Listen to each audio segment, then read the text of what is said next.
అదే RTV app వార్తల్ని క్షణాల్లో చదివే అవకాశం ఉంటుంది. ఒక న్యూస్ పేపర్, ఒక టెలివిజన్ ఛానల్ మీ చేతుల్లో ఎప్పుడూ ఉంటాయి. కడియం శ్రేయర్ గారు విలువలు లేని రాజకీయాలు నడుపుతున్నాడు.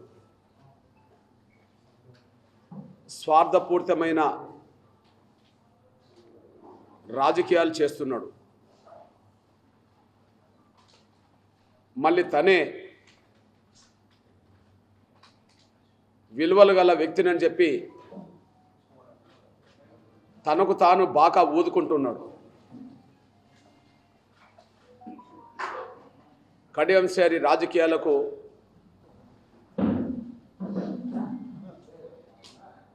స్వార్థపూరితమైన విలువలేని రాజకీయాలకు వరంగల్ ప్రజలు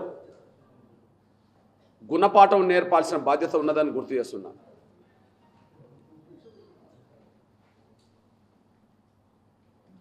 ఆయనకే విలువలు లేవు, విలువలతో కూడిన రాజకీయాలైన చేయడు.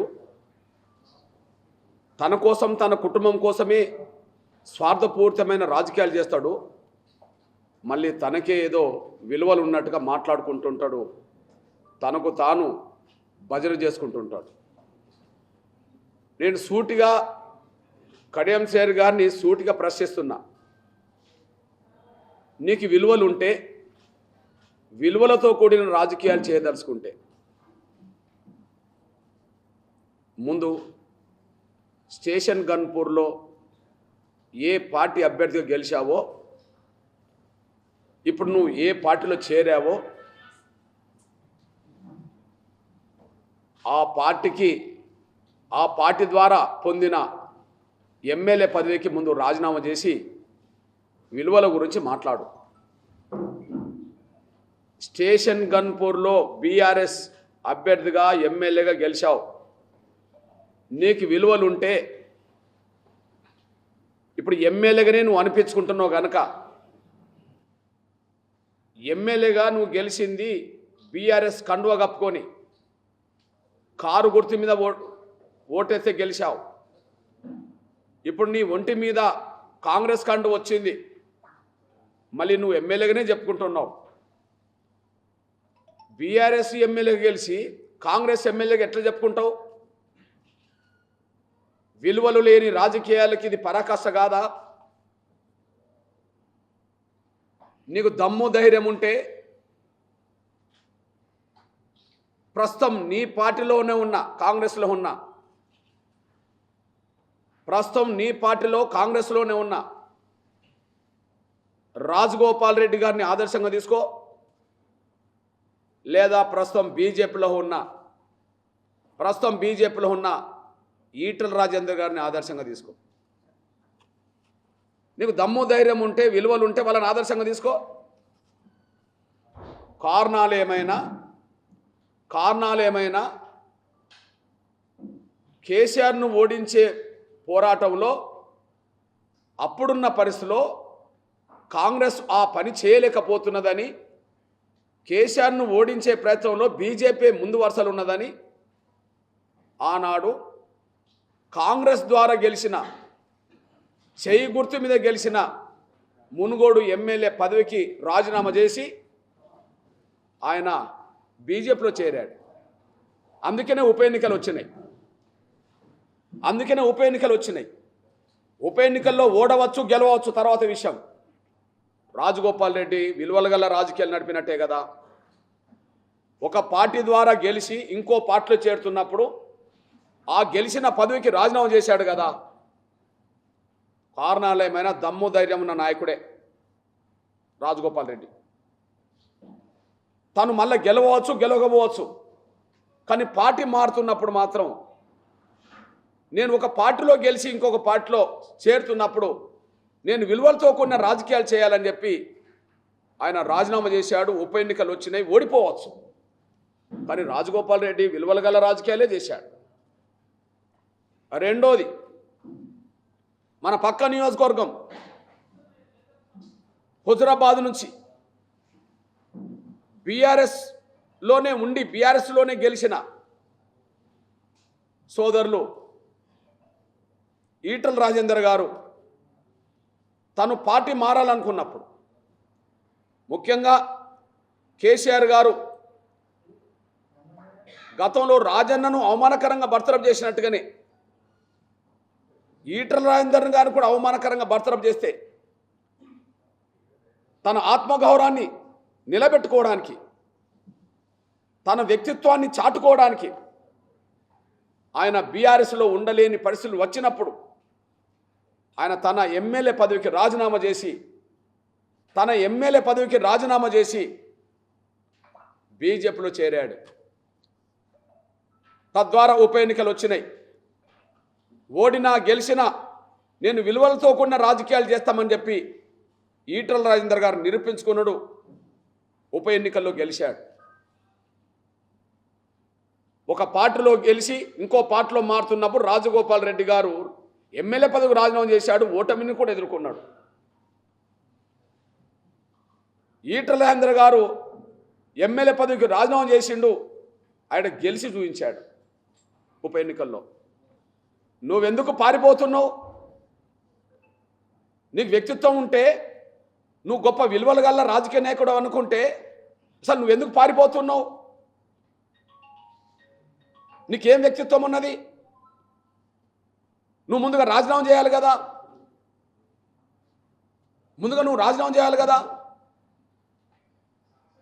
నిన్ను చేర్చుకున్నది ఎవరు? రేవంత్ రెడ్డి. నీ కండువ కప్పింది ఎవరు? రేవంత్ రెడ్డి. ఎవరి ద్వారా కండువ కప్పించుకున్నావు? రేవంత్ రెడ్డి ద్వారా. రేవంత్ రెడ్డి గారు మాట్లాడిన ఉపన్యాసం ఏంటిది? ఎవరన్నా ఒక పార్టీలో గెలిచి ఇంకో పార్టీలో చేరుతున్నప్పుడు ఆ పదవికి రాజీనామా చేయకుండా ఎవరన్నా పార్టీలో చేరితే వాళ్ళను రాళ్లతో కొట్టి చంపండి అన్నాడు.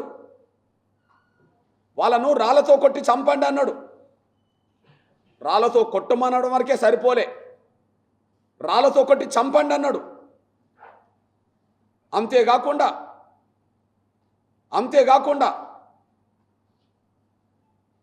ఒక ఎమ్మెల్యే పదవికి ఒక పార్టీలో గెలిచి ఎమ్మెల్యే పదవికి రాజీనామా చేయకుండా ఇంకొక పార్టీలో చేరితే రాళ్లతో కొట్టి చంపండి అనే మాట అంటున్నప్పుడు పిచ్చి కుక్కలను ఎట్లయితే కొట్టి చంపుతారో, పిచ్చి కుక్కలను తెలిసి ఎట్లయితే పిచ్చి కుక్కలను కొట్టి చంపుతారో ఆ విధంగా ఒక పార్టీలో గెలిచి ఇంకో పార్టీలో చేరుతున్నప్పుడు పిచ్చి కుక్కల్లాగా చంపండి అని కూడా రేవంత్ రెడ్డి గారు మాట్లాడిండు.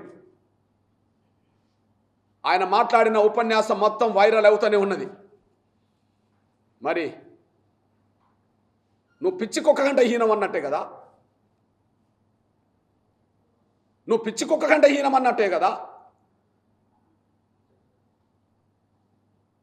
పిచ్చి కుక్కల కంటే హీనంగా కొట్టి చంపమన్న రేవంత్ రెడ్డి గారికి విలువలు లేవు. ఎమ్మెల్యే పదవికి రాజీనామా చేయకుండా ఇంకో పార్టీ కండో కప్పుకోవడం నీకు విలువలు లేవు. ఆ విషయాన్ని మర్చిపోవద్దని కూడా గుర్తు చేస్తున్నా నేను. నువ్వేదో పెద్ద నీతిపరుడులాగా, నువ్వేదో విలువలు గల రాజకీయాలు నడుపుతున్నట్టుగా పెద్ద ఫోజులు కొట్టడం అనేది బంద్ చేసుకో.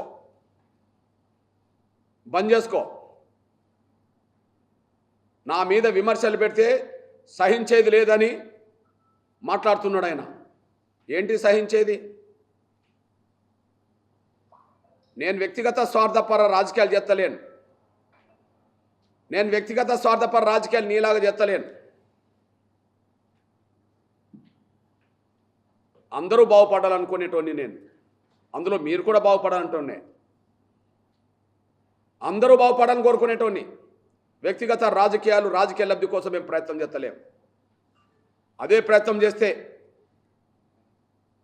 మీరు టీడీపీలో ఉన్నప్పుడు నాకు 2 సార్లు పెద్దపల్లి పార్లమెంట్ టికెట్ వచ్చింది, రాజ్యసభ సీటు కూడా వచ్చింది, నిరాకరించుకున్నాం.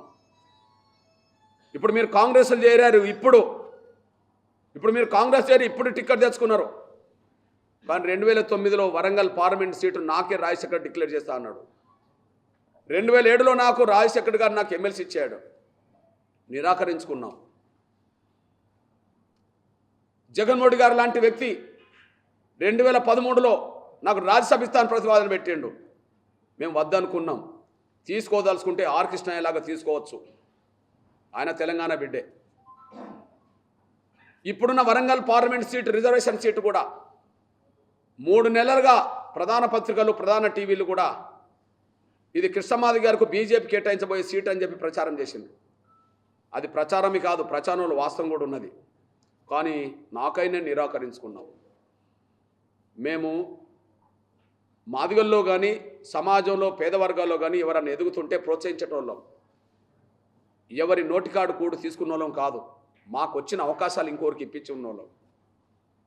ఎవరి నోటికాడు కూడు తీసుకున్న వాళ్ళం కాదు, మాకు వచ్చిన అవకాశాలను ఇంకోరికి ఇప్పించుకున్న వాళ్ళం.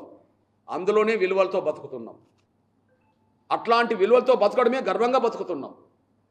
స్వార్థపరమైన రాజకీయాలు చేస్తున్నది నువ్వు. ఇవాళ సూటిగా అడుగుతున్నాం, ముందు వరంగల్లో మాదిగల్లేరా? ముందు వరంగల్లో మాదిగల్లేరా? ఈ ఫోటో చూడండి. వరంగల్లో మాదిగల్లేరా? ఈ ఫోటో చూడండి. 3 ఉన్నారు ఇండ్ల. ఒకరు వర్ధన్నపేట ఎమ్మెల్యే, మా మాల సామాజిక వర్గం సంబంధించిన సోదరుడు నాగరాజు. ఒకరు వర్ధన్నపేటకు సంబంధించిన ఎమ్మెల్యే, మా సోదరుడు మాల సామాజిక వర్గం సంబంధించిన ఎమ్మెల్యే. ఓకే, నువ్వు ఉన్నావు ఆయన పక్క. నువ్వు గన్పూర్కి సంబంధించిన ఎమ్మెల్యేవు, నువ్వు బైన్లా. నువ్వు గన్పూర్కి సంబంధించిన ఎమ్మెల్యేవు, నువ్వు బైన్లా. నీ పక్కన ఉన్నది నీ కూతురు. ఇప్పుడు ఎంపీ టికెట్ కోసం ప్రయత్నం చేసి తెచ్చుకున్నావు. బీఆర్ఎస్లో ఎంపీ టికెట్ మీ కూతురికే, ఇప్పుడు కాంగ్రెస్లో ఎంపీ టికెట్ మీ కూతురికే. ఈ భారత రాజకీయాల్లో, ఈ తెలుగు రాజకీయాల్లో, తెలంగాణ రాజకీయాల్లో ఒక పార్టీలో టికెట్ తెచ్చుకొని అదే పార్టీ టికెట్ తీసుకున్న తర్వాత మళ్ళా దానికి రాజీనామా చేసి అదే ఎన్నికల్లో ఇంకో పార్టీ టికెట్ తెచ్చుకున్న చరిత్ర, నీచ రాజకీయాలు నడిపిన చరిత్ర నీదే. భారతదేశంలో అది ఇక్కడ జరగలే, తెలుగు నేల మీద ఎక్కడ జరగలే, తెలంగాణలో ఎక్కడ జరగలే. ఒకే ఎన్నికల్లో మే 13 జరిగే ఎన్నికలే బీఆర్ఎస్లో టికెట్ నా బిడ్డకే కాదని పట్టుబట్టి తెచ్చుకున్నావు. తర్వాత కాంగ్రెస్ గెలుపు వస్తుందని చెప్పి సిట్టింగ్ ఎంపీ దయాకర్ అయినా ఇంకోరైనా కాంగ్రెస్ గెలుతుందని తెలిసి చివరికి మళ్ళీ నమ్ముకున్న సొంత పార్టీలు కూడా ద్రోహం చేసి, నమ్మిన సొంత పార్టీని కూడా ద్రోహం చేసి మళ్ళా ఇదే మే 13 జరగబోయే ఎన్నికల్లో కాంగ్రెస్ టికెట్ నీ బిడ్డకే ఇప్పించుకున్నావు. ఇప్పుడు నీ బిడ్డ ఎంపీ అని నువ్వు భావించుకుంటే మరి ఇక్కడ మాదిగలేరిగా. ఇప్పుడు ఇక్కడ వరంగల్లో మాదిగలేరి పాత్రికేయ మిత్రులారా, వరంగల్లో మాదిగలేరిగా.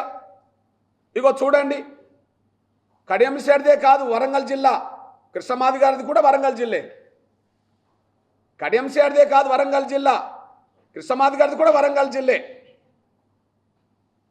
ఈ విషయంలో నిన్నటి వరకు వర్ధన్నపేట ఎమ్మెల్యే మాదిగా, ఇప్పుడు మా మాల సోదరుడు గెలిచిండు. ఓకే, అభ్యంతరం ఉన్నది, ప్రజల తీర్పు ఇచ్చిండ్రు. 2 గన్పూర్ ఎమ్మెల్యేగా ఒక బహిన్లా మీరు గెలిచారు. ఇప్పుడు మీరే మీ బిడ్డను తీసుకొచ్చి ఇక్కడ పోటీలో పెట్టేశారు. ఇప్పుడు 3 మాయం చేసినట్టే కదా. ఆరూరు రమేష్ అనే మాదిగైనా మాయం చేసినట్టే కదా, కాంగ్రెస్ టికెట్ మాలలకిచ్చి. అదే సమయంలో ఇప్పుడు నువ్వు రాజన్న టికెట్ లాక్కొని, మాదిగ టికెట్ లాక్కొని నువ్వు మాదిగలకు ద్రోహం చేశావు కదా. మాదిగ టికెట్ లాక్కొని ఎమ్మెల్యేగా రాజే టికెట్ నువ్వే లాక్కొని ద్రోహం చేశావు కదా. ఇప్పుడు సిట్టింగ్ ఎంపీ దయాకర్ సీటు లాక్కొని నువ్వు నీ బిడ్డకి ఇప్పించుకున్నావు కదా. మరి ఇప్పుడు వరంగల్లో మాదిగలేరి. నీ లెక్క ప్రకారమే మాల ఎమ్మెల్యే ఒకరు ఉన్నారు, బయన్లుగా నువ్వు ఎమ్మెల్యే ఉన్నావు. 3వ వర్గం, బలమైన వర్గం, మెజార్టీ వర్గం మాదిగలే కదా. మాదిగలు ఎంపీగా కూడా ఉండద్దా? పత్రికా మిత్రులారా, ఎలక్ట్రానిక్ మిత్రులారా, ఒకసారి ఆలోచించండి. తెలంగాణలో కానీ ఉమ్మడి వరంగల్లో కానీ మాదిగలు మెజార్టీ కదా. మెజార్టీ ఉన్న వాళ్ళకు ఒకటన్నా ఉండాలి కదా ఇక ఈ జిల్లాలో. ఒకటి కూడా లేకుండా చేసే కుట్ర కదా. ఇప్పుడు కుట్రదారుడు ఎవరు? ఊరుకు ఒకరు లేని, ఒక ఓటర్ లేని మీరు ఎమ్మెల్యేగా ఉంటారు, మీ బిడ్డను ఎంపీ చేస్తానంటావు. మరి ఊరుకు 100 మంది ఊరుకు వేల మంది ఓటర్లు ఉండబడే మాదిగలు వరంగల్ జిల్లాలో ఒక్కరికి కూడా అవకాశం రాకపోతే కాంగ్రెస్ మాకు ద్రోహం చేసినట్టు కాదా? కాంగ్రెస్ని అడ్డం పెట్టుకొని నువ్వు మాకు ద్రోహం చేసినట్టు కాదా? కాంగ్రెస్ ద్రోహం చేసినట్టు కాదా? కాంగ్రెస్ అడ్డం పెట్టుకొని నువ్వు ద్రోహం చేసినట్టు కాదా? నేను అంటున్నా, ఇక్కడ నీ బిడ్డకు టికెట్ ఇప్పించుకోవడం కంటే నువ్వు కాంగ్రెస్లో చేరితే నీ బిడ్డకు ఇప్పించుకోవడం కంటే మరి నీకు చెల్లెలాంటిదా ఇంద్రకి ఇప్పించుకోవచ్చు కదా? నీకు చెల్లెలాగున్నా ఇంద్రకి ఇప్పించుకోవచ్చు కదా? ఇంద్ర నీ మీద అతి తక్కువ మెజార్టీతో ఓడిపోయింది కదా, 2 సార్లు ఓడిపోయింది కదా, 2 సార్లు ఓడిపోయింది కదా, 20 ఏళ్ళ బట్టి కాంగ్రెస్ నమ్ముకున్నది కదా. కాంగ్రెస్లో సభ్యత్వం లేని నీ బిడ్డకు టికెట్ ఇచ్చుకున్న స్వార్థపడి నువ్వు 20 ఏళ్ళుగా ఇదే వరంగల్ జిల్లాలో 2 సార్లు ఓడిపోయినా కాంగ్రెస్ నమ్ముకున్నది ఇందిర. నీకు విలువలు ఉంటే ఎవరికి ఇప్పియాలి? నీకు నిజాయితీ ఉంటే ఎవరికి ఇప్పియాలి? ఇందిరకి ఇప్పియాలి. మరి ఇందిర నోటికాడు కూడా నువ్వు తీసుకున్నట్టే కదా. మా అద్దంకి మా దయాకర్ ఎంపీ దయాకర్ టికెట్ నువ్వు లాక్కున్నట్టే కదా. అంటే మా జాతికి ద్రోహం చేసింది నువ్వు, మాదిగలకు ద్రోహం చేసింది నువ్వు. మేము ఎంఆర్పిఎస్ పరంగా తెలుగు నేల మీద దక్షిణాది రాష్ట్రాల్లో ఎవరు ఎదుగుతున్నా వాళ్ళను ప్రోత్సహించిన వాళ్ళం. వార్డు మెంబర్ మొదలుకొని సర్పంచ్ మొదలుకొని కేంద్ర మంత్రుల దాకా ఎంఆర్పిఎస్ ఉద్యోగంలో పనిచేసిన వాళ్ళు ఎదిగినరు. వార్డు మెంబర్ నుంచి కేంద్ర మంత్రుల దాకా ఎంఆర్పిఎస్లో పనిచేసిన వాళ్ళు ఎదిగినరు. ఇక్కడ సిట్టింగ్ ఎంపీ దయాకర్ ఎంఆర్పిఎస్లో పనిచేసిన వాడే. ఇవాళ కేంద్ర మంత్రిగా ఉండబడే మురుగన్ తమిళనాడు నుంచి కేంద్ర మంత్రిగా ఉండబడే మురుగన్ ఎంఆర్పిఎస్ ఉద్యమంలో విద్యార్థి విభాగంలో పనిచేసిన వాడే. అంటే ఎంఆర్పిఎస్లో పనిచేసే వాళ్ళు ఏ పార్టీలన్నా ఎదుగుతుంటే మేము గర్వంగా స్వీకరిస్తాం, వాళ్ళని ప్రోత్సహిస్తాం. కానీ నువ్వు పక్కోళ్ళు ఎదుగుతుంటే జీర్ణించుకోలేవు, వాళ్ళ ఎదుగుదలను నువ్వు అడ్డుకుంటావు. నీ చరిత్ర నీచమైన చరిత్ర, నీ చరిత్ర విలువలేని చరిత్ర, నీ చరిత్ర విధానాలు లేని చరిత్ర. నీ కోసం నీ కుటుంబం కోసమే నువ్వు రాజకీయాలు చేస్తున్నట్టుగా కనిపించింది తప్ప ప్రజల కోసం సమాజం కోసం కాదనేసి కూడా మేము స్పష్టం చేస్తున్నాం. ఈ నేపథ్యంలో మళ్ళీ వరంగల్ బిడ్డలుగా చెప్తున్నాం. రెండో విషయం, పాత్రికేయ మిత్రులారా, 3 కుటుంబాల కోసం మాదిగల్ని మోసం చేసింది కాంగ్రెస్. 3 కుటుంబాల కోసం, 3 కుటుంబాల కోసం మాదిగల్ని మోసం చేశారు. ఇగో, తండ్రి ఒక పార్టీలో ఉండగానే బిడ్డకు కాంగ్రెస్ టికెట్. ఇక్కడ తండ్రి బీఆర్ఎస్లో గెలుస్తాడు, కాంగ్రెస్లో చేరిన వెంటనే బిడ్డకు టికెట్ ఇప్పించుకుంటాడు. అంటే కుటుంబ రాజకీయాలను కాంగ్రెస్ ప్రోత్సహిస్తున్నది కదా, కుటుంబ రాజకీయాలకే కాంగ్రెస్ పార్టీ విలువనిస్తున్నది కదా, కుటుంబ రాజకీయాలకే కాంగ్రెస్ పెద్దపెట్టేస్తుంది కదా. రెండోది పెద్దపల్లిలో అన్నదమ్ములు అనబడుతున్న వినోద్ వివేక్ ఇద్దరు ఒకే కుటుంబంలో అన్నదమ్ములు ఉండగా మళ్ళీ వాళ్ళ కొడుకుకే మళ్ళీ ఎంపీ టికెట్ ఇవ్వడం అనేది కుటుంబ రాజకీయాలు కదా.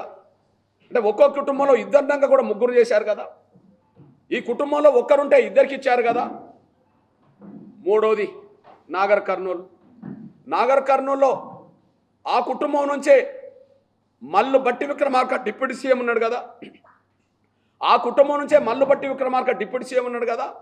ఇప్పుడు డిప్యూటీ సీఎం హోదా ఉన్న ఆ కుటుంబంలోనే మళ్ళా మల్లు రవి అనేటైనకు నాగర్ కర్నూలులో ఎంపీ ఇచ్చారు కదా. అంటే 3 కుటుంబాల కోసం మాదిగలు బలి చేసినట్టే కదా. నేను చెప్తున్నది సత్యమే కదా. 3 కుటుంబాలు, ఇక్కడ శ్రీహరి కుటుంబం, అక్కడ వెంకటస్వామి కుటుంబం, అక్కడ వివేక్ కుటుంబం, వెంకటస్వామి కుటుంబం, అక్కడ మల్లు బట్టి విక్రమార్క కుటుంబం. అంటే 3 కుటుంబాలను మీరు పొంచి పోషించడం కోసం ఒక జాతీయ ద్రోహం చేసింది కాంగ్రెస్, ఒక జాతీయ ద్రోహం చేసింది. చివరికి ఇప్పుడు ప్రస్తుతం ఎన్నికల్లో 3 పార్లమెంట్ సీట్లు, 1 అసెంబ్లీ సీటు కూడా ఉప ఎన్నికలు జరుగుతున్నాయి. 3 పార్లమెంట్ సీట్లో మాదిగలకు దిక్కులేదు. 3 చోట్ల కంటోన్మెంట్ అసెంబ్లీ నియోజకవర్గం ఉప ఎన్నికలు జరుగుతున్నాయి. ఇప్పటికే 3లో 1 మాదిగలకు లేకుండా చేసింది. కనీసం ఉప ఎన్నికలు జరుగుతున్న కంటోన్మెంట్లో కూడా నిన్న బీజేపీలో ఉండి మొన్ననే పోటీ చేసిన గణేష్ అనే ఒక మాల సోదరుడికే అక్కడ టికెట్ డిక్లేర్ చేసింది. ఇప్పటికే మాదిగలకు అన్యాయం జరుగుతుందని సమాజం మొత్తం అనుకుంటుంది. మాదిగలు రోడ్డెక్కుతున్నారు. మాదిగల్లో ఆవేదన ఉన్నది, రోడ్డెక్కుతున్నాం. అంటే మాదిగల్లో ఆవేదన ఉన్నది, రోడ్డెక్కుతున్న ఈ సమయంలో కూడా మళ్ళీ 4వ టికెట్ కూడా మాలకే కేటాయించింది. అంటే షెడ్యూల్ కులాల లిస్టులో మాదిగలు లేనట్టుగా చెప్తుంది కదా. షెడ్యూల్ కులాల లిస్టులో మాదిగలు లేనట్టుగా చెప్తున్నది కదా. అసలు షెడ్యూల్ కులాల రిజర్వేషన్లు మాదిగలకు వర్తింపజేయవు అన్నట్టుగా కాంగ్రెస్ ప్రవర్తిస్తున్నది కదా. ఇది న్యాయమేనా? ఇది ధర్మమేనా? ఇది న్యాయమేనా? ఇది ధర్మమేనా అని చెప్పి సూటిగా కాంగ్రెస్ పెద్దల్ని ప్రశ్నిస్తున్నా నేను. ఈ నేపథ్యంలో ఇకపోతే నన్ను అంటున్నారు రాజ్యాంగాన్ని మార్స్తామన్నా, ప్రజాస్వామ్యాన్ని కూని చేస్తున్నా, రాజ్యాంగాన్ని మార్స్తామన్నా ప్రజాస్వామ్యాన్ని కూని చేస్తున్నా బీజేపీకి మీరు ఎట్లా సపోర్ట్ చేస్తారు? అది రిజర్వేషన్లకు వ్యతిరేక పార్టీ అని చెప్పి ఈయనేదో నీతులు వల్లిస్తున్నాడు. సూటిగా సమాధానం చెప్పిండు ప్రధానమంత్రి నరేంద్ర మోడీ గారు. రాజ్యాంగమే మాకు ప్రామాణికం. రాజ్యాంగమే ప్రామాణికం. ఒకవేళ డాక్టర్ బాబాసాహెబ్ అంబేద్కర్ మళ్ళా పుట్టినా ఆయన రాసిన రాజ్యాంగాన్ని మార్చలేడు. అంత గొప్ప రాజ్యాంగం ఆయన అన్నమాట. జమ్మూ కాశ్మీర్లో ఆయన అన్నమాట, మాకు భగవద్గీత అయినా, బైబిల్ అయినా, ఖురాన్ అయినా, ఏదైనా రాజ్యాంగమే అని చెప్పేశాడు. మాకు భగవద్గీత అయినా, ఖురాన్ అయినా, బైబిల్ అయినా, ఏదైనా మాకు రాజ్యాంగమే అని చెప్పేశాడు. నేను అంటున్నా, రాజ్యాంగ సూత్రాలకు లోబడి కాకుండా రాజ్యాంగాన్ని ధిక్కరించి పరిపాలించేది కాంగ్రెసే. ఎమర్జెన్సీ తీసుకొచ్చింది. ప్రజాస్వామ్య పరిరక్షణ కోసం దేశంలో ఎక్కడ రోడ్డెక్కలే ప్రజలు ఇప్పుడు. కానీ ఇందిరాగాంధీ గారు ఎమర్జెన్సీ పెట్టినప్పుడు మాత్రం లక్షల మందిని నిర్దాక్షిణ్యంగా అణిచేసింది. వేలాది మందిని బూటకు ఎన్కౌంటర్లో చంపేసిన ఎమర్జెన్సీ కాలం మన తెలంగాణ కూడా చూసింది. వేలాది మంది, లక్షలాది మందిని నిర్బంధం పెట్టి జైల్లో పెట్టింది కాంగ్రెస్ ప్రభుత్వమే. అంటే ప్రజాస్వామ్యం గురించి మాట్లాడే నైతిక హక్కు నిన్న కాంగ్రెస్లో చేరిన వ్యక్తికి లేదు. ఎన్నిసార్లు కాంగ్రెస్ రాజ్యాంగానికి వ్యతిరేకమని చెప్పి, ఎన్నిసార్లు ప్రజాస్వామ్యానికి వ్యతిరేకమని చెప్పి, ఎన్నిసార్లు నిర్బంధం పెట్టింది, ఎమర్జెన్సీ పెట్టింది కాంగ్రెస్ అని చెప్పి శ్రీహరి మాట్లాడలే. టీడీపీలో ఉన్నప్పుడు ఎవరిని ప్రధాన శత్రుగా మాట్లాడిండు కడియం శ్రీహరి? బీఆర్ఎస్లో ఉన్నప్పుడు ఎవరిని ప్రధాన శత్రుగా మాట్లాడిండు? ఏ ప్రభుత్వం కూలిపోతుందని చెప్పిండు?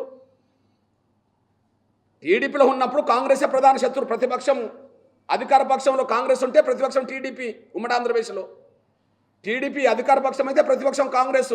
నువ్వు టీడీపీలో ఉన్నప్పుడు ఎవరిని విమర్శించావు? కాంగ్రెస్నే విమర్శించావు. కాంగ్రెసే ప్రజాస్వామ్యానికి వ్యతిరేకమని చెప్పావు. కాంగ్రెసే ఎమర్జెన్సీ తీసుకొచ్చిందని చెప్పావు. ఆ మాటలు మర్చిపోతావా? రుజువులు ఉన్నాయి కదా. బీఆర్ఎస్లో ఉన్నప్పుడు నిన్నటి వరకు, మొన్నటి వరకు ఏ ప్రభుత్వం కూలిపోతుందని చెప్పావు? కాంగ్రెస్ ప్రభుత్వమే కూలిపోతుందని చెప్పావు. నువ్వే చెప్పావు. రాజ్యాంగానికి ప్రమాదం వచ్చిందంటే ఎమర్జెన్సీ పీరియడ్లోనే, ఇందిరాగాంధీ పీరియడ్లోనే. ఈ 10 ఏళ్లలో ఏ రాజ్యాంగానికి ప్రమాదం రాలే. ప్రజాస్వామ్యానికి ప్రమాదం వచ్చిందంటే ఇందిరాగాంధీ తీసుకొచ్చిన ఎమర్జెన్సీ వల్లనే ప్రజాస్వామ్యానికి ప్రమాదం తీసుకొచ్చింది. నరేంద్ర మోడీ గారి ప్రభుత్వంలో ఏ ప్రజాస్వామ్యానికి ప్రమాదం రాలే. కాకపోతే నేను గమనిస్తున్న ఈ 10 ఏళ్లలో నరేంద్ర మోడీ గారి కేంద్ర ప్రభుత్వాన్ని చూసి 2 శక్తులు వాళ్ళకు నిద్ర పట్టకుండా పోతున్నాయి. 2 శక్తులకు. గౌరవ నరేంద్ర మోడీ గారు ప్రధానమంత్రి అయినాక 2 రకాల శక్తులకు నిద్ర పట్టకుండా పోతున్నది. కళల్లో కూడా నరేంద్ర మోడీ గారిని చూసి కలవరిస్తున్నారు, భయపడుతున్నారు. ఆ 2 శక్తుల్లో ప్రధాన శక్తి ఏంటంటే, దేశాన్ని అస్థిరపరచాలనుకున్న ఉగ్రవాదులకు ఇవాళ నిద్ర పట్టకుండా పోయింది. దేశాన్ని అస్థిరపరచాలనుకున్న పాకిస్తాన్ ప్రోత్సాహంతో దేశంలో చొరబడి అస్థిరత్వాన్ని తీసుకురావాలనుకున్న ఉగ్రవాదులకు నిద్ర పట్టకుండా పోయింది. ఆ ఉగ్రవాదులను పంపాలనుకున్న పాకిస్తాన్కి ఇప్పుడు నిద్ర లేకుండా పోతున్నది. ఉగ్రవాదులకే కాదు, ఉగ్రవాదులను ప్రోత్సహించాలనుకున్న, దేశాన్ని అస్థిరత్వం నెట్టాలనుకున్న పాకిస్తాన్కే నిద్ర పట్టకుండా పోతున్నది. అంటే ఉగ్రవాదుల జాడ అడ్రస్ లేకుండా పోతున్నది. వాళ్ళని ప్రోత్సహించాలనుకున్న పాకిస్తాన్కు నిద్ర లేకుండా పోతున్నది. అందుకనే డైరెక్ట్ చైనా రంగం మీదకి రాబోతున్నది. అట్లాంటి చైనాను ఎదుర్కొనే దమ్ము నరేంద్ర మోడీ గారికి ఉంటుందే కానీ ఇంకా ఎవరికి ఉండదనే విషయం స్పష్టంగా రుజువుతున్నది. రెండోది ఎవరికి నిద్ర పట్టకుండా పోతున్నది? ఈ దేశంలో అవినీతికి పాల్పడ్డ వాళ్ళను నిర్దాక్షిణ్యంగా జైల్లో పెడుతున్నది.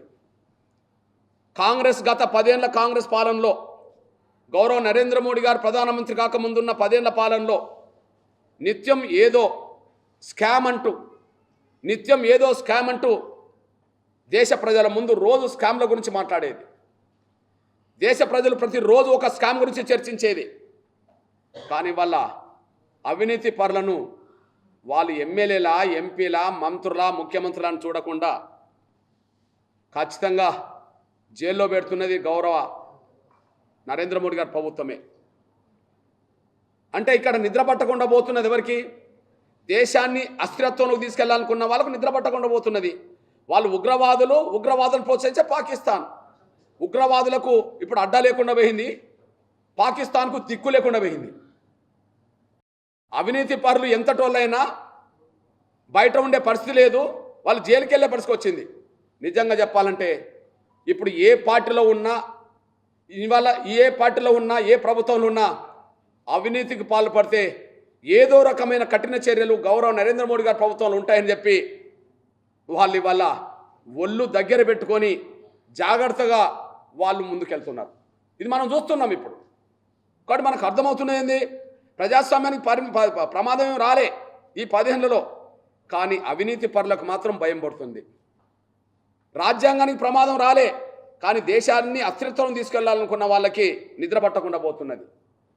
అందువల్ల మళ్ళీ నరేంద్ర మోడీ గారు మూడోసారి ప్రధానమంత్రి అవుతేనే దేశ భద్రత, దేశ గౌరవం, దేశ అభివృద్ధి మరింత ముందుకు సాగుతుంది. ఇప్పుడు మనకు పాకిస్తాన్తో ప్రత్యక్ష యుద్ధం జరిగే పరిస్థితి కంటే చైనా రంగం మీదకి వచ్చే పరిస్థితి ఉన్న ఈ సమయంలో, పత్రికలు, మీడియా అంతా ప్రచారం చేస్తున్న సమయంలో ఆ చైనాను ధీటుగా ఎదుర్కోవాలంటే 28 పార్టీల అంతర్గత కొట్లాడుకునే పార్టీల అధికారం వస్తే ఈ దేశాన్ని కాపాడుకోలేరు. కానీ నరేంద్ర మోడీ గారు మరోసారి వస్తేనే ఈ దేశాన్ని కాపాడుకోగలుగుతాడు, దేశ గౌరవాన్ని పెంచగలుగుతాడు అనే విషయం మేము స్పష్టం చేస్తున్నాం. ఇక పోతే ఆధారాలు లేని ఆరోపణలు చేసేయడంలో, విలువలేని రాజకీయ నడపడంలో కడియం శ్యారి ప్రధాన పాత్ర పోషిస్తున్న కనిపిస్తున్నది. బీజేపీ అధికారంకి వస్తే రిజర్వేషన్లు పోతాయట.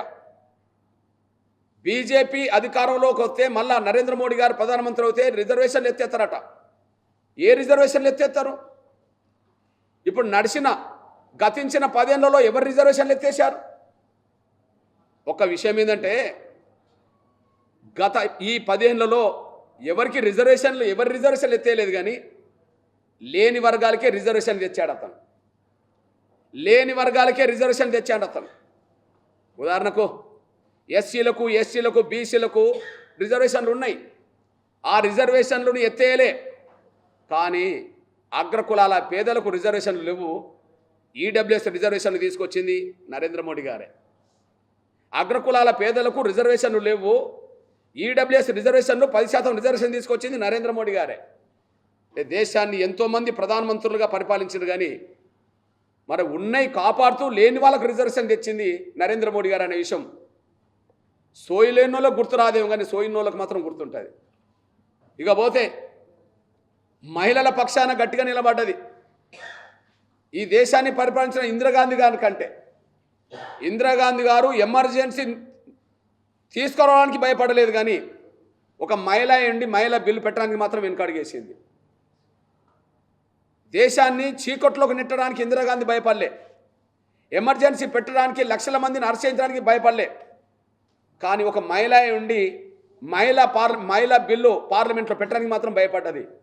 ఒక మహిళలకు న్యాయం చేయలేదు. గత 10 ఏళ్ళు యూపీఏ ప్రభుత్వంలో 10 ఏళ్ళు యూపీఏ చైర్పర్సన్ ఉండబడి సోనియా గాంధీ గారు ఉన్నా కూడా మహిళా బిల్లు ఆమోదం పొందలేకుండా పోయింది. కానీ గౌరవ నరేంద్ర మోడీ గారు మాత్రం అనుకున్నదే తడువుగా 3 రోజులు తిరగకముందే, అనుకున్న తర్వాత 3 రోజులు తిరగకముందే లోక్సభలో, రాజ్యసభలో 2 సభలో బిల్లులను ఆమోదం పొందించి రిజర్వేషన్లు అమలు చేయడానికి సిద్ధపడుతున్నాడు అతను. ఇప్పుడు నరేంద్ర మోడీ గారు మూడోసారి అధికారంకి వస్తే రిజర్వేషన్ పోతే అన్నదానికి ఆధారం లేదు, కానీ లేని వర్గాలకే రిజర్వేషన్ తీసుకొస్తాడనే చరిత్ర మాత్రం రికార్డ్ అయిందనేసి కూడా మర్చిపోవద్దు. మరి నిన్న మొన్నటి వరకు రిజర్వేషన్లు తెచ్చిన ఆ నాయకుడు ఆ రిజర్వేషన్లు అమల్లోకి రాకముందే రిజర్వేషన్ ఎత్తేస్తాడు. ఉదాహరణకు ఈడబ్ల్యూఎస్ రిజర్వేషన్లు తీసుకొచ్చి దశాబ్దం కాలే. అసలు మహిళా బిల్లు అమలు జరిగేది 2029 నుంచి. మహిళా బిల్లు చట్టసభలకు సంబంధించిన బిల్లు అమలు జరిగేది 2029 నుంచి. మరి నరేంద్ర మోడీ గారిగా ఎవరికి రిజర్వేషన్లు ఎత్తేస్తాడు? ఎస్సీ ఎస్టీలయా? ఎస్సీ ఎస్టీలకు లేని చోట రిజర్వేషన్లు అమలు చేసే స్థాయికి తీసుకొచ్చిండు. ఎస్సీ ఎస్టీలకు దేశవ్యాప్తంగా రిజర్వేషన్లు లేవు. ఎస్సీ ఎస్టీలకు దేశవ్యాప్తంగా రిజర్వేషన్లు లేవు. అంబేద్కర్ రాసిన రాజ్యాంగం ప్రకారం దేశంలో అన్ని రాష్ట్రాల్లో ఎస్సీ ఎస్టీలకు రిజర్వేషన్లు ఉండాలి. కానీ ఆర్టికల్ 370 ఉండడం వల్ల రాజ్యాంగం ప్రకారంగా ప్రత్యేక హోదా, ప్రత్యేకంగా రాష్ట్రాన్ని నడుపుకునే స్వేచ్ఛ వాళ్ళకు ఆర్టికల్ 370 జమ్మూ కాశ్మీర్కు ఉండడం వల్ల పార్లమెంట్లో చేసిన ఏ చట్టం కూడా జమ్మూ కాశ్మీర్కు వర్తించదు. పార్లమెంట్లో చేసిన ఏ చట్టం కూడా జమ్మూ కాశ్మీర్కు వర్తించదు ఆర్టికల్ 370 ఉండడం వల్ల. కానీ ఎప్పుడైతే ఆర్టికల్ 370ని రద్దు చేయించిండో, దమ్ము ధైర్యం ఉన్న నాయకుడు రద్దు చేయించిండో, ఇప్పుడు జమ్మూ కాశ్మీర్లో ఎస్సీ ఎస్టీలకు రిజర్వేషన్లు అమలు జరగబోతున్నాయి. ఇప్పుడు చెప్పండి, జమ్మూ కాశ్మీర్లో రేపు అమలు జరుగుతాయి. ఎప్పుడు? ప్రధానమంత్రి అన్నాడు కదా, అతి త్వరలోనే జమ్మూ కాశ్మీర్కు రాష్ట్ర హోదా ఇచ్చి అక్కడ ఎన్నికలు జరగబోతున్నాయని చెప్పి. ఆ ఎన్నికల్లో మొదటిసారి ఎస్సీ ఎస్టీలకు చట్టసభలోకి వెళ్ళే అవకాశం రాబోతుంది. అంటే జమ్మూ కాశ్మీర్లో స్వాతంత్రం వచ్చిన కానీ ఎస్సీ ఎస్టీలు లేరా అంటే ఉన్నారు. మరి రిజర్వేషన్లు ఉన్నాయంటే లేవు. ఎందుకు లేవు? ఆర్టికల్ 370 ఉండడం వల్ల అక్కడ రిజర్వేషన్లు లేవు. ఆర్టికల్ 370 రద్దు చేసిన తర్వాత ఎస్సీ ఎస్టీలకు రిజర్వేషన్లు అక్కడ అమలు జరగబోతున్నాయి. మరి లేని చోట ఎస్సీ ఎస్టీలకు రిజర్వేషన్లు అమలు చేసే శక్తి తీసుకొచ్చింది నరేంద్ర మోడీ గారే. అగ్రకులాల పేదలకు రిజర్వేషన్లు ఇచ్చింది నరేంద్ర మోడీ గారే. మహిళా బిల్లు తీసుకొచ్చి రిజర్వేషన్లు ఇవ్వబోయేది కూడా నరేంద్ర మోడీ గారే. మరి నరేంద్ర మోడీ గారు మూడోసారి అధికారంకి వస్తే రిజర్వేషన్లు ఎత్తేస్తారనే ఒక మాట చెప్పడం అనేది కేవలం నరేంద్ర మోడీ గారిని ఆయన పరిపాలన మీద లోపాలేందో ఎక్స్పోజ్ చేసే ఆధారం లేకపోవడం వల్ల, ఆయన పరిపాలనలో లోపాలేందో ఎక్స్పోజ్ చేసే ఆధారం లేకపోవడం వల్ల అభూత కల్పనతో కూడిన అసత్యాలతో కూడిన దుష్ప్రచారం చేసి ప్రజల ఓట్లు పొందాలని చెప్పి ఒక కుట్ర జరుగుతున్నట్టు కనిపిస్తున్నది. ఆ కుట్ర ఫలితమే ఖర్గే నుంచి మొదలుకుంటే కడియం శ్రీహరి వరకు, ఖర్గే నుంచి మొదలుకుంటే కడియం శ్రీహరి వరకు మూడోసారి ప్రధానమంత్రి అవుతే రాజ్యాంగాన్ని మారుతారని, రిజర్వేషన్లు ఎత్తేస్తారని, ప్రజాస్వామ్యానికి ప్రమాదం అవుతుందని చెప్పి అభూత కల్పనతో కూడా అసత్యాలు ప్రచారం చేసి ఓట్లు అడగడానికి ప్రయత్నం చేస్తున్నారు. ప్రజలు చైతన్యవంతులు, ప్రజలు ఆలోచిస్తున్నారు.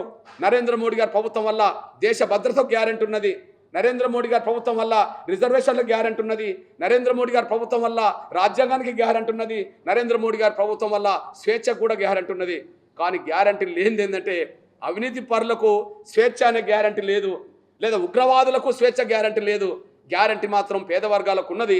ఆ విషయాన్ని మర్చిపోద్దని చెప్పి నేను స్పష్టంగా చెప్తున్నాను. కడియం శ్రీహరికి నేను హెచ్చరిక చేస్తున్నాను. కడియం శ్రీహరి ఒంటి మీద టీడీపీ కండువా, బీఆర్ఎస్ కండువా, ఇప్పుడు కాంగ్రెస్ కండువా వచ్చింది.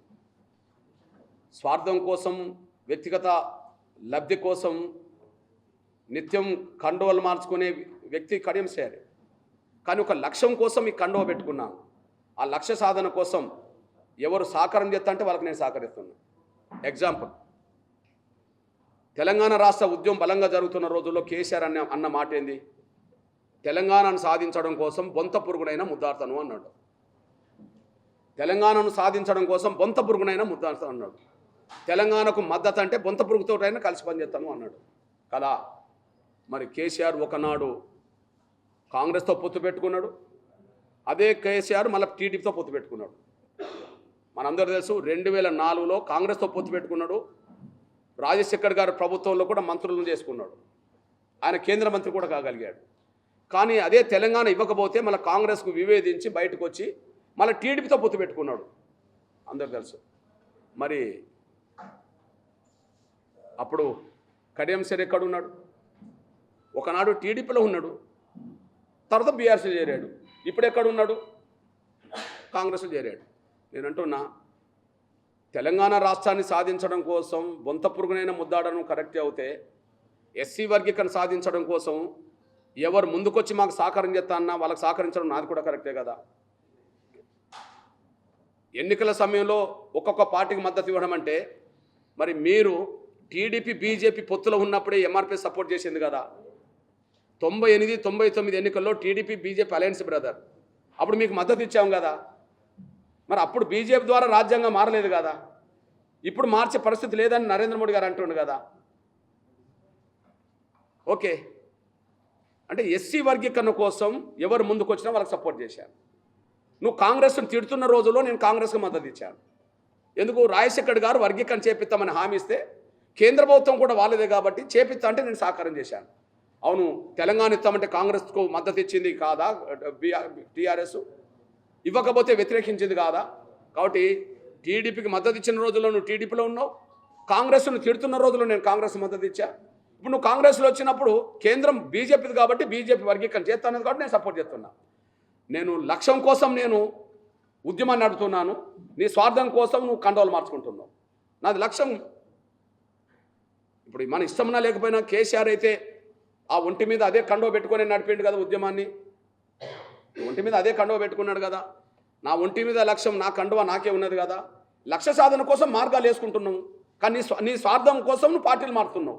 ఎవరి స్వార్థం కోసం పార్టీలు మారినావు చెప్పండి? తెలంగాణ పీక్ స్టేజ్ ఉద్యమం జరిగేంత వరకు పిల్లలు త్యాగాలు చేస్తున్న రోజుల్లో, జైల్లో పడుతున్న రోజుల్లో, లాఠీ దెబ్బలు తింటున్న రోజుల్లో, రోడ్ ఎక్కుతున్న రోజుల్లో నువ్వు చంద్రబాబు నాయుడుకి వత్తాసు పలికి మాట్లాడినావు. కానీ తెలంగాణ రాబోతుందని తెలిసిన తర్వాత మాత్రమే నువ్వు మళ్ళా ఇక్కడ ఉంటే లాభం లేదని చెప్పి నువ్వు పార్టీ మారి మళ్ళీ బీఆర్ఎస్ చేరావు. నిజంగా చెప్పాలంటే మన ఇష్టం నా లేకపోయినా అసలు బీఆర్ఎస్లో ఏం తక్కువైంది? నాకు ఏం తక్కువైంది? ఎమ్మెల్సీ చేసే, నిన్ను ఎంపీ చేసే, నిన్ను ఉప ముఖ్యమంత్రి చేసే, నిన్ను ఎమ్మెల్యే చేసే, అసలు టీడీపీ కంటే ఎక్కువ లబ్ధి పొందింది ఇక్కడనే కదా. అవును, నిజాయితీ పరులు కష్టాలున్న చోటనే ఉంటారు, విలువలు గల్లోళ్ళు కష్టాలున్న చోటనే ఉంటారు. నిజాయితీ విలువలు లేని వాళ్ళు కష్టాలు వచ్చిన వెంటనే పారిపోతారు. ఇప్పుడు ఎవరిని వదిలి పారిపోయిండ్రు? కేసీఆర్ని వదిలి పారిపోయిండు కదా. కేసీఆర్ కష్టాల్లో ఉన్నాడు అనుకుందాం, బీఆర్ఎస్ కష్టాల్లో ఉన్నది అనుకుందాం. ఆయన ద్వారా లబ్ధి పొందిన నువ్వు కష్టాలున్న సమయంలో కదా ఆయన పక్కన ఉండాల్సింది, కష్టాలున్న సమయంలో కదా ఆయనకు తోడు ఉండాల్సింది. ఇది వాస్తవమే కదా. నేను ఉండాల్సిన అవసరం లేదు. నేను మొదటి నుంచి కేసీఆర్ను కొన్ని విధానాలను వ్యతిరేకించుకుంటూ వచ్చాను. నాకు సంబంధం లేదు. ఆయన కష్టాలున్నప్పుడు నేను అండగా నిలబడ్డా. ఎవరికి? కేసీఆర్కు కష్టాలున్నప్పుడు నేను అండగా నిలబడ్డా. మీ అందరు తెలుసు. ఉద్యమం పతాక స్థాయి చేరిన సమయంలో, ఆయన ఆమర దీక్ష చేస్తున్న రోజుల్లో, ఆమర దీక్షకు ప్రత్యక్షంగా 10 రోజుల పాటు ఆయన అండగా ఉన్నది నేను, మన జయశంకర్ గారే.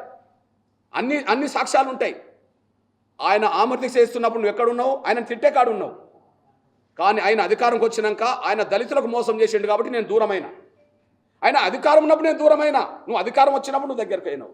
నీది విలువ లేని రాజకీయాలు, నీకు వ్యక్తిత్వం లేని రాజకీయాలు. ఇప్పుడు ఆయన అధికారంకి వచ్చిన తర్వాత ఇన్ని పదవులు పొందావు. ఇప్పుడు ఆయన కష్టాలు ఉన్నాడు, ఆయన బాధల్లో ఉన్నాడు, ఇబ్బందులు ఉన్నాడు, పార్టీ కొంత వెనుకపోతున్నది. నిజాయితీ పరులు ఎక్కడ ఉండాలా? అక్కడ ఏదైనా ఇబ్బందులు ఉంటే అక్కడ ఉండి దాన్ని సరి చేసుకోవాలా. నాయకుడు, నిన్ను నమ్మిన నాయకుడు నీ బిడ్డ కూడా టికెట్ ఇచ్చాడు, మాదిగలను కాదని. నిన్ను నమ్మిన నాయకుడు నీ బిడ్డను టికెట్ ఇచ్చి మాదిగలు కూడా కాదని నువ్వు నట్టేట ముంచుతావా? అధికారం కేసీఆర్కి వస్తే నువ్వు బయటకు వచ్చేటోడివా? అధికారం కేసీఆర్కి వస్తే నువ్వు బయటకు వచ్చేటోడివా?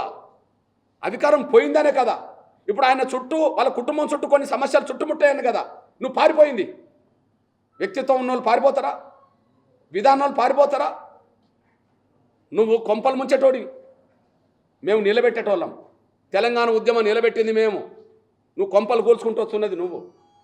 ఇది ముమ్మాటికి వాస్తవం అనేసి కూడా మీ దృష్టికి నేను తీసుకొస్తున్నా. వరంగల్ బిడ్డగా నేను మాట్లాడుతున్నాను. గౌరవ నరేంద్ర మోడీ గారికి ఒక మాట ఇచ్చాం, సార్ వర్గీకరణ మీరు చేయండి, మీకు అండగా ఉంటామని. చేసే ప్రక్రియ ముందుకు సాగుతున్న సమయంలో ఎన్నికలు వచ్చినాయి. ఆయనకు అండగా ఉండడం, ఆయనకి ఇచ్చిన మాట ప్రకారం మా బాధ్యత. మాకు వ్యక్తిగతంగా ఈ పదవులు కావాలని మాకు లేదు కాబట్టి మేము ఈ విధానాలకి కట్టుబడడం, ఆయనకు అండగా నిలబడతాం. మా శక్తి మేరకు అండగా నిలబడతాం. వరంగల్నే కాదు, దేశంలో ఎంఆర్పిఎస్కి ఎక్కడ ఎంత శక్తి ఉంటే అంత శక్తి నరేంద్ర మోడీ గారికి అండగా నిలబెడుతున్నాం. ఎందుకంటే ఆయన వల్లనే దేశం బాగుపడుతున్నది, ఆయన వల్లనే దేశం భద్రంగా ఉన్నది, ఆయన వల్లనే రిజర్వేషన్లు కాపాడబడతాయి, అన్ని వల్ల అన్నీ ఉంటాయి. ఆయన పోతే ఉన్నాయి పోతాయి. మళ్ళీ పాకిస్తాన్ ఎంతోమంది తీవ్రవాదులు పంపుతుంది. మనం అంతకుముందు ప్రతిరోజు ప్రతి సందర్భంలో అక్కడ నుండి వచ్చిన తీవ్రవాదులతో వీళ్ళు చచ్చిపోయిండ్రు, వాళ్ళు చచ్చిపోయిండ్రు, ఇక్కడ జరిగింది, అక్కడ జరిగింది. ఇప్పుడు అవేం కనుమరుగైపోయినాయి. పంపాలనుకున్న పాకిస్తానే వాళ్ళ నిద్రపోయే భయంతో ఉన్న పరిస్థితి నెట్టబడ్డది. గౌరవ నరేంద్ర మోడీ గారు సమర్థవంత పాలనే కదా మనకు అంతో ఇంత భద్రత వచ్చింది. ఇవాళ ప్రపంచంలో ఏ దేశ ప్రధానమంత్రికి దక్కనంత గౌరవం ఇతర దేశాలకు వెళ్ళినప్పుడు మన ప్రధానమంత్రికి దక్కుతున్నది కదా. ఆయనకు గౌరవం దక్కడం అంటే భారతీయులందరికీ దక్కినట్టే కదా, మనం కూడా గౌరవపడతాం కదా. కాబట్టి మనం అభూత కల్పనతో కూడా అసత్యాల ప్రచారాన్ని నమ్మకుండా వాస్తవాలను విశ్లేషించుకుంటే నరేంద్ర మోడీ గారు మూడోసారి ప్రధానమంత్రి కావడమే మనకు శ్రీరామ రక్ష అనే విషయం కూడా మీ దృష్టి తీసుకొస్తున్నా. ఈ విషయంలో అతి త్వరలో నా బీసీల చైతన్యం కూడా చేస్తాను. ఎందుకంటే జనరల్ సీట్లు 12 ఉంటే 6 ఇప్పటికే రెడ్లకు ఇచ్చుకున్నారు. జనరల్ సీట్లు 12 ఉంటే 6 ఇప్పటికే రెడ్లకు ఇచ్చుకున్నారు. ఇది ఎట్లా న్యాయం అవుతుంది? 50% ఉన్న బీసీలకు 6 ఎందుకు రావు జనరల్ స్థానంలో? 17లో 8 లేదా 9 సీట్లు బీసీలకు రావాలి. ఇప్పుడు కాంగ్రెస్ ప్రకటించింది 2 మాత్రమే ప్రకటించింది. మరి జనరల్ సీట్లు 6 రెడ్లకే ఇచ్చుకున్నారు. ఇంకా ప్రకటించే దాంట్లో ఖమ్మం పెండింగ్లు ఉన్నది, కరీంనగర్ కూడా పెండింగ్లు ఉన్నది. నా బీసీలు కూడా చెప్పదలుచుకున్నా, రిజర్వేషన్ సీట్లు అంటే మాలలకు పోతున్నాయి, మాదిగలకు కాకుండా పోతున్నాయి. జనరల్ సీట్లు అంటే రెడ్లకు పోతున్నాయి. కాంగ్రెస్ను గెలిపించింది రేవంత్ రెడ్డిని ముఖ్యమంత్రి చేసింది మాలలను రెడ్లేనా? కాంగ్రెస్ను గెలిపించింది రేవంత్ రెడ్డిని ముఖ్యమంత్రి చేసింది మాలలను రెడ్లేనా? బీసీలు ఓట్లేయలే? బీసీలకు న్యాయం జరగద్దా? మాదిగలు మెజార్టీ కదా, మాదిగలకు న్యాయం జరగద్దా? మాదిగల్ని అణచివేసి బీసీలను అణచివేసి కాంగ్రెస్ ఎంతకాలం పరిపాలిస్తుంది? రేవంత్ రెడ్డి గారు ఎంతకాలం పరిపాలిస్తాడు? రేవంత్ రెడ్డికి తెలియకుండానే మహబూబ్నగర్ రెడ్డోళ్ళకి వచ్చిందా? రేవంత్ రెడ్డికి తెలియకుండానే నల్గొండ రెడ్డోళ్ళకి వచ్చిందా? భువనగిరి రెడ్డోళ్ళకి వచ్చిందా? మల్కాజ్గిరి రెడ్డోళ్ళకి వచ్చిందా? చేవెళ్ళ రెడ్డోళ్ళకి వచ్చిందా? నిజామాబాద్ రెడ్డోళ్ళకి వచ్చిందా? అంటే తన రెడ్లకు మాత్రం ఇప్పించుకుంటాడు, మాలాల కుటుంబాలకు ఇప్పించుకుంటాడు.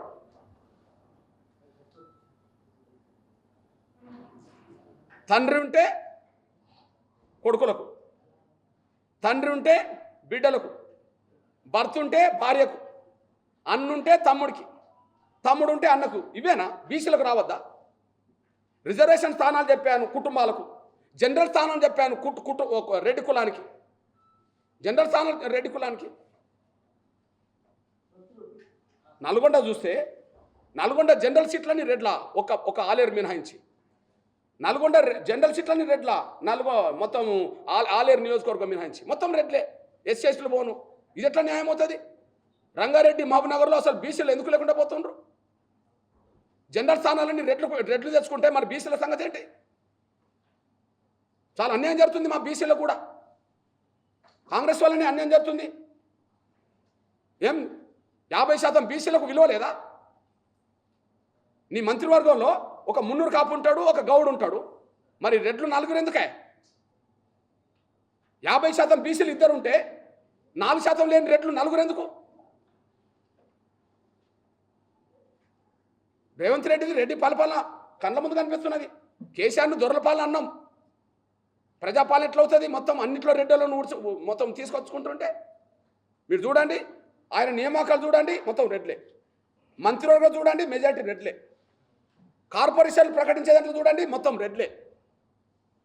పార్లమెంటు పార్టీ ఇన్ఛార్జీలను చూడండి, మొత్తం రెడ్లే. ఫోన్ ట్యాపింగ్ సంబంధించిన దానిలో విచారణ జరుగుతుంటే స్పెషల్ పబ్లిక్ ప్రాసిక్యూటర్ ఎవరు? సాంబశివరెడ్డి నిన్న నియమించారు. స్పెషల్ పబ్లిక్ ప్రాసిక్యూటర్ ఎవరు? సాంబశివరెడ్డి నిన్న నియమించుకున్నారు. అరే, అడ్వకేట్ జనరల్ ఎవరు? రెడ్డి. అడిషనల్ అడ్వకేట్ జనరల్ ఎవరు? రెడ్డి. ఇప్పుడు పబ్లిక్ ప్రాసిక్యూటర్ ఎవరు? రెడ్డి. కేసీఆర్ ఏమో ఫోన్ ట్యాపింగ్ కోసం చేసిన వాళ్ళలో విలమల్లే పెట్టుకున్నాడు. ఇప్పుడు దాన్ని విచారించడానికి నువ్వు రెడ్లను పెట్టుకుంటున్నావు. బీసీ అధికారులు లేరా? ఎస్సీ అధికారులు లేరా? ఎస్సీ అధికారులు లేరా? మైనార్టీ అధికారులు లేరా? ఆ ట్యాపింగ్ విచారణ కోసం జరిగే ప్రయత్నంలో ఒక రెడ్డినే పెట్టాలా? ఏంది పద్ధతి? నేను చెప్తున్నా, రిజర్వేషన్లు అంటే మాదిగలకు లేకుండా పోతున్నాయి, జనరల్ సీట్లు అంటే బీసీలకు లేకుండా పోతున్నాయి. నేను మాదిగల కోసం యుద్ధం చేస్తా, మాదిగ బిడ్డగా. అన్యాయం జరుగుతున్న నా బీసీల కోసం కూడా యుద్ధం చేస్తా. రెడ్ల ఆధిపత్యాన్ని తగ్గించే పోరాటంలో రేవంత్ రెడ్డి ప్రభుత్వానికి ముచ్చెమటలు పట్టించే బాధ్యత నేను తీసుకుంటా. ధన్యవాదాలు. మరిన్ని వీడియోస్ కోసం ఛానల్ ని సబ్స్క్రైబ్ చేయండి, లేటెస్ట్ అప్డేట్స్ కోసం వాట్సాప్ ఛానల్ ని ఫాలో చేయండి, అండ్ లింక్ డిస్క్రిప్షన్ లో ఉంది.